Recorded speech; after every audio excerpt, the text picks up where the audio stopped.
It's pretty scary stuff. They are huge gamblers. Yeah, we've got a problem. We've got, in fact, we've got a big problem.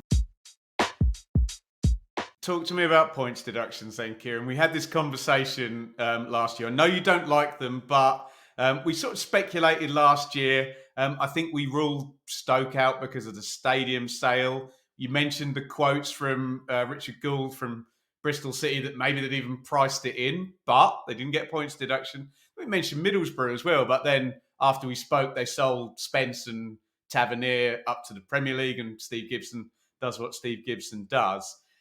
In the end, it was bonkers Wigan and bonkers, suspended points deduction for Reading. Points deductions this year, and I'm sure your answer will, but if it doesn't parlay into a certain Black Country club, could you speak about West Brom as well? There are clubs which are probably in a slightly more precarious position than others. So Reading is no longer the Championship's problem. So therefore, they go out of my bingo. In terms of looking at others, you've got Blackburn, who are losing a lot of money. They sold Alan Armstrong at the start of 21-22, which dug them out of a problem. I don't know enough about them. Have they got any saleable assets this season? Well, certainly, Ben Brereton Diaz went. His contract ran down, and they didn't get any money for him. So that's really disappointing. Yeah, but they were gambling. I was at the Amex watching the Millwall versus Blackburn match on the screens before our match kicked off towards the end of the season, and that was just one of the most crazy matches of all time. The Venkies are an enigma, but they are huge gamblers. They write out these checks on a regular basis to financially subsidise Blackburn Rovers. They effectively put the maximum amount that they can in as far as taking the club to this £39 million limit. I think that they will be okay, but they would certainly be one of the clubs which has the least wiggle room. Bristol City won't have any wiggle room unless they sell. As we were previously saying, if we take a look at some of the others, Preston have been losing money. In fact, Preston's losses have increased. They're losing £20 million a season. £20 million in the most recent season. Again, they've not got a lot to sell. They're not particularly active in the market. All of these clubs have to tread a very fine line. Cardiff lost 25 million.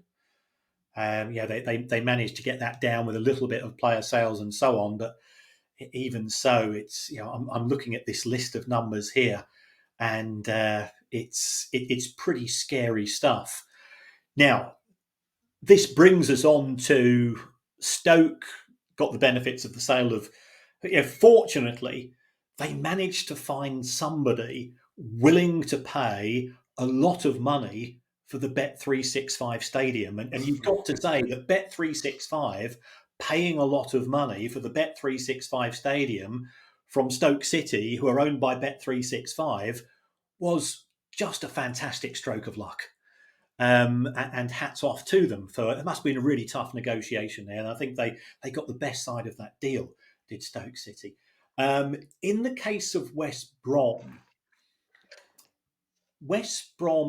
on a profitability point of view are probably not too bad. So I don't see them suffering in terms of FFP. My reservations with West Bromwich Albion is, given the behaviour of Gouch and Lai and some of the people that we've already seen hovering around the club, it's not great. Gouch and Lai is not a good owner. Some of the names I've seen mentioned don't fill me with comfort. But if they put money into the club, that plugs that initial hole. You've then got the ongoing issues of there have been owners and previous owners who have taken money out of the club, and that's unheralded in football terms, and that money's not gone back in. So, is that going to form part of the deal? If West Brom aren't sold, we've got a problem. We've got, in fact, we've got a big problem. So this is you're talking about a 12-point deduction for going into administration rather than a P&S for putting in some awful accounts. That would be my major, that would be my concern. It's not a case of breaching P&S. It's the inability to pay the wages, unless they've got players that they can sell, and if you listen to them, they could have sold players in January and failed to do so because they turned down offers. So it was very bullish, but I don't share that enthusiasm, unless they do shift inventory. Horrible thing to talk, a horrible word to use about the talents of a young man, but I think they will have to sell in order to pay the regular bills.